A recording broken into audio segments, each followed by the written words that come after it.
No caso, esses números eles não estão sendo apresentados em notação científica, tá? Mas se o tivessem, tá? Sei lá, vezes 10 a menos 5, todos teriam que estar vezes 10 a menos 5. Então, em uma soma e subtração, a gente faz a soma e a subtração e mantém a mesma quantidade de algarismos significativos à direita da vírgula, tá bom? Os outros valores, eles não vão entrar, ou seja, esses aqui não são significativos, então não devem aparecer na resposta, tá?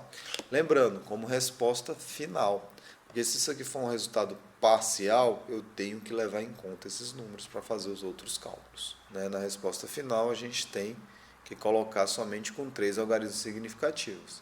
E o importante é o que? Se for a resposta final, a gente vai arredondar. Como é 806,4 ou 8.064, isso aqui está mais próximo do 5 do que do 4. Tá? Então a gente arredonda isso aí para 795. Quando os algarismos não significativos são exatamente iguais à metade do intervalo, ele deve ser arredondado o quê?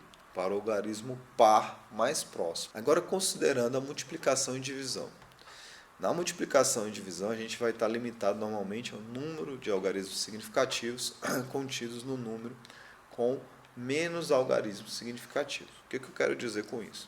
Então, se a gente multiplicar aqui um número em notação científica com um número decimal, a quantidade de algarismos significativos ela vai seguir aquele que tem menor quantidade de algarismos significativos. Agora, se a gente multiplicar esse valor por 3,6, que tem uma quantidade muito maior, o nosso resultado arredondado, certo? Ele tem que ser o quê? 1,6, tem apenas uma casa, certo?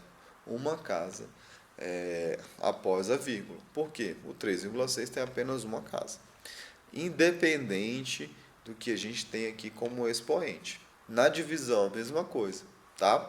Se a gente tem um número que após a vírgula é muito maior do que o outro, a gente tem que pegar aquele que tem menor quantidade. Então aqui vai ser o que? 14,05. Um logaritmo ele é composto, e aí a gente volta um pouco na matemática, ele é composto por uma característica e uma mantissa. O que é a característica? É aquele número antes da vírgula, certo? Aquele número inteiro. Depois da vírgula, a gente chama isso aí de mantissa, tá? Então, o log de 339, ele vai ser o quê? Igual a 2,530, certo? Esse 2 é a característica e o 530 é a mantissa, tá? A mesma coisa aqui. O log de 3,339 vezes 10 a menos 5 vai ser o quê? Menos 4, que é a característica, e o resto vai ser a mantissa. E para a gente saber como arredondar um valor obtido a partir de logaritmo, a gente tem que olhar para onde? Para número de algarismos que está na mantissa. Então, na mantissa aqui eu tenho o quê? 3 algarismos. Se eu tenho 3 algarismos, tá? O meu resultado ele tem que ser dado em 3 algarismos, certo? E o logaritmo que eu tenho, ele vai ter que seguir a quantidade que tem na mantissa.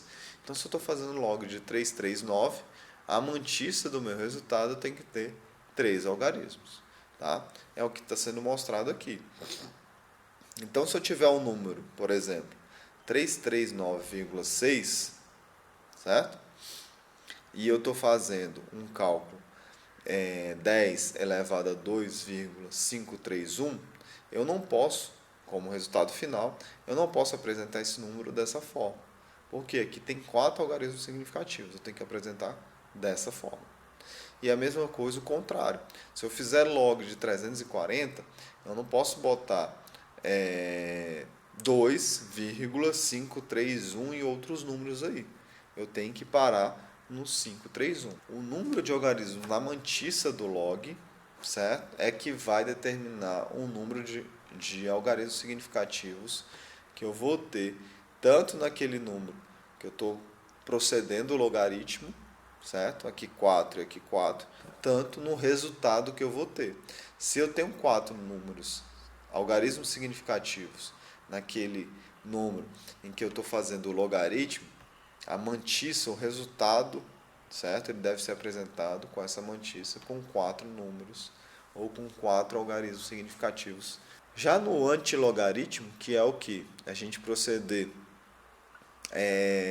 o cálculo de 10 elevado a alguma coisa, certo? Ou um cálculo exponencial, vamos dizer assim, com expoente 10, a mantissa, se tiver 3 algarismos, por exemplo, eu tenho que apresentar esse resultado também com 3 algarismos significativos.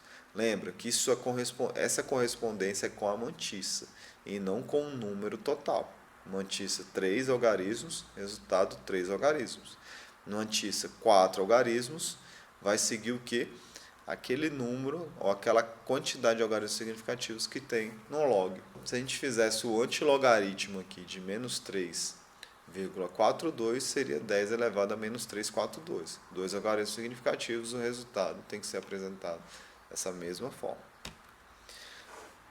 Então, vários cálculos aqui envolvendo logaritmo. Se a gente fizer o logaritmo desse número, 4, certo? 4 algarismos significativos.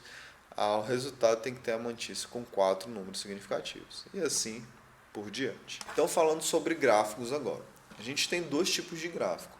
Um gráfico que ele pode nos mostrar tendências, vamos dizer assim, ou resultados qualitativos, certo? Por mais que tenham números ali, mas a informação que a gente tira é mais a nível qualitativo, e os quantitativos.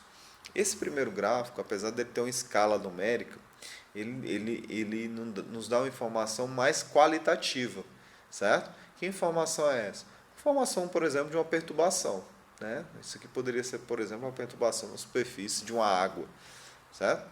Qual é a tendência, né? No início da perturbação, há uma grande, vamos dizer assim, variação até que há uma estabilização. Ou sei lá, um sinal de um terremoto, por exemplo, há uma grande variação no início e depois isso aí suaviza. Tá? Aqui é para nos dar uma ideia, por exemplo, essa escala X poderia ser qualquer coisa, não sei, metros, por exemplo, relacionado, né? Tanto essa perturbação da água como um terremoto, isso aqui poderia ser a amplitude disso aí, ou né, quanto vai para cima e vai para baixo, né? Então isso aqui é uma escala mais qualitativa, certo? Aqui a gente só tem que respeitar essa quantidade de algarismo significativo aonde?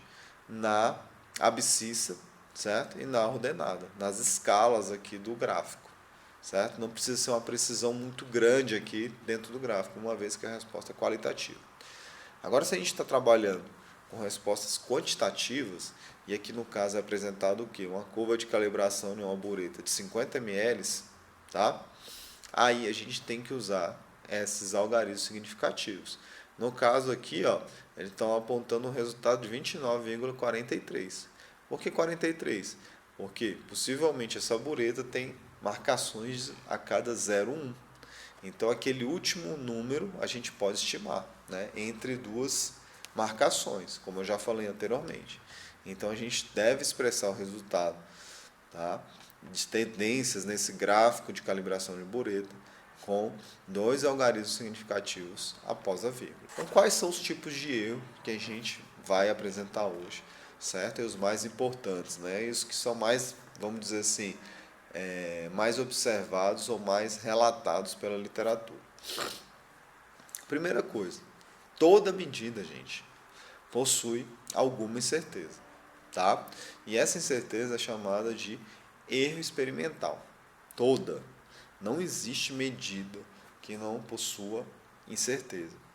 Mas eu estou usando equipamento digital. Sim, aquele equipamento digital foi calibrado e ele possui incerteza, certo? Normalmente a última casa ou as duas últimas casas do equipamento possuem algum grau de incerteza. Isso aí o fabricante pode trazer, certo? Ou algum ensaio experimental de calibração pode dizer também quanto de certeza se tem naquela medição. As conclusões científicas, tá? Elas podem ser expressas ou com alto grau ou com baixo grau de confiança, mas nunca com completa confiança. Então não se existe certeza absoluta nos resultados científicos, certo? Há o quê? Um alto ou um baixo grau de confiança naquela conclusão ou naquele resultado. Então, por isso que eu tenho uma certa crítica até quando a gente chama um grupo, né, de ciência exata, tá? Esse termo exato ele leva a uma conclusão errada da ciência, tá? A gente não tem uma coisa exata, certeza absoluta sobre os resultados. A ciência ela é baseada com um alto ou um baixo grau de confiança. Isso sempre tem que estar claro para os alunos, tá? E claro, nos artigos científicos. Isso tem que estar dado de forma clara na metodologia, como foi feito, né? Determinado ensaio para obter determinada resposta. Então é importante deixar muito bem expresso como foi obtido, por exemplo, determinados resultados. Então o erro experimental pode ser dividido em duas formas, o que a gente chama de erro sistemático e o que a gente chama de erro aleatório.